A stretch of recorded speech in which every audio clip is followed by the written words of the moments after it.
மிகவும் பாசமான என்னுடைய இனிய கேம் இண்டியா யூடியூப் ஃபாலோவர்ஸ் ஆகிய உங்களுக்கு ஆண்டவராகிய இயேசு கிறிஸ்து நாமத்தினாலே வாழ்த்துதல் சொல்லுகிறேன்.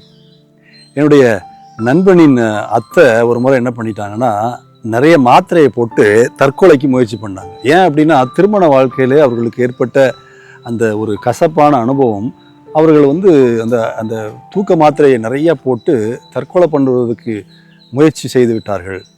என்னாச்சு அப்படின்னா, அவர்கள் உடனடியாக மருத்துவமனைக்கு எடுத்துகிட்டு போயிட்டாங்க. மருத்துவமனை எடுத்துகிட்டு போயிட்டு அந்த மருத்துவமனை அவங்க சாப்பிட்ட அந்த மாத்திரையெல்லாம் வெளியே எடுக்கணும் இல்லையா, அந்த பெட்டில் தலைகீழாக அவர்களை போட்டு உண்ட அந்த விஷத்தை வெளியே எடுப்பதற்கு மருத்துவர்கள் முயற்சித்தார்கள்.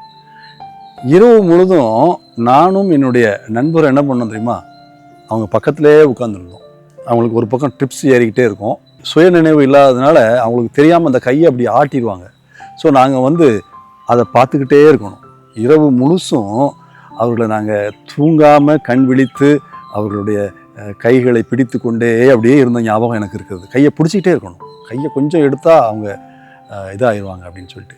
எனக்கு அருமையானவர்களே, இப்படி வாழ்க்கையிலே கசப்பு உள்ளவர்கள் தற்கொலை செய்வதைப் போல சிலர் பாவம் என்கின்ற அந்த தற்கொலை மருந்தை, அது ஒரு தற்கொலை மருந்து என்று ஒருவேளை இந்த என்னுடைய நண்பனின் அத்தைக்கு இது தற்கொலை மாத்திரை என்று தெரிந்து போட்டாங்க.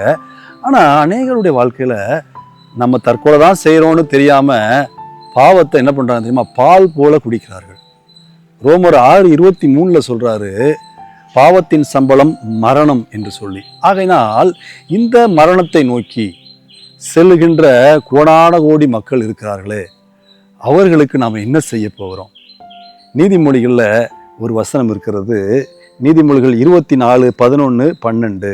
மரணத்திற்கு ஒப்புவிக்கப்பட்டவர்களையும் கொலை உண்ண போகிறவர்களையும் விடுவிக்க கூடுமானால் விடுவி, அதை அறியோம் என்பாயாகில் தேவன் அதை பார்க்கிறார் என்று சொல்லி அங்கே நீதிமொழிகள் 24:11-12 வாசிக்கிறோம். எனக்கு அருமையானவர்களே, ஒருவேளை பாவத்திலிருந்து விடுபட்டிருக்கின்ற நீங்களும் நானும் பாவத்தை பால் போல் குடித்து கொண்டிருக்கின்ற, மரணத்தை நோக்கி போய் கொண்டிருக்கின்ற, கொலையுண்ண போய் கொண்டிருக்கிற, மரணத்திற்கு ஒப்புவிக்கப்பட்டிருக்கின்ற நம்முடைய சகோதர சகோதரிகளை அதிலிருந்து விடுவிக்க வேண்டியது அதிக நிச்சயம் அல்லவா?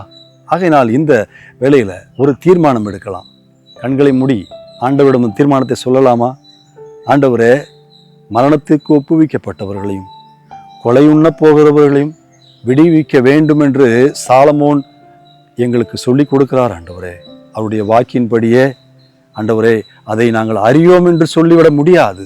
எங்களுக்கு கண்களுக்கு முன்பாக நரகத்தை நோக்கி பிரயாணித்து கொண்டிருக்கின்ற எங்களுடைய சகோதர சகோதரிகளை பாவத்தை விட்டு வெளியே வரவும், பரலோகத்திற்கு நேராக அவர்களை அழைத்து செல்லவும் நீர் எங்களுக்கு கருணை காட்டுவீராக, நீர் எங்களுக்கு கிருபை காட்டுவீராக, நீர் எங்களுக்கு பாரத்தை தருவீராக, அவர்களுக்காக ஜெபிக்கின்ற ஒரு ஜெப பாரத்தை தருவீராக. அவர்களிடம் சென்று ஆண்டவருடைய வார்த்தையை சொல்லி அவர்களை பாவத்திலிருந்து விடுவிப்பதற்கு நீர் எங்களை பயன்படுத்துவீராக. இந்த வேளையிலே அவர்களை உம்முடைய கரத்திலே ஒப்புக் கொடுக்கிறோம், எங்களை உம்முடைய கரத்திலே ஒப்புக் கொடுக்கிறோம். நாங்கள் அநேகரை மரணத்திலிருந்து விடுவிக்கின்ற ஒரு பணியிலே நீர் எங்களை வைத்து பயன்படுத்த வேண்டும் என்று இயேசுவின் நாமத்தில் ஜெபிக்கிறோம். நல்ல இயேசுவுக்கு பிரியம், நம் வாழ்வு என்றும் அவருக்கு தானம். இளைஞர் நாம் இயேசுவுக்கு பிரியம், நம் வாழ்வு என்றும் அவருக்கு தானம். புது வாழ்வு மலர்ந்திட காண்போம், நிலை வாழ்வு அவரில் நிரந்தரம் செய்வோம். புது வாழ்வு மலர்ந்திட காண்போம், நிலை வாழ்வு அவரில்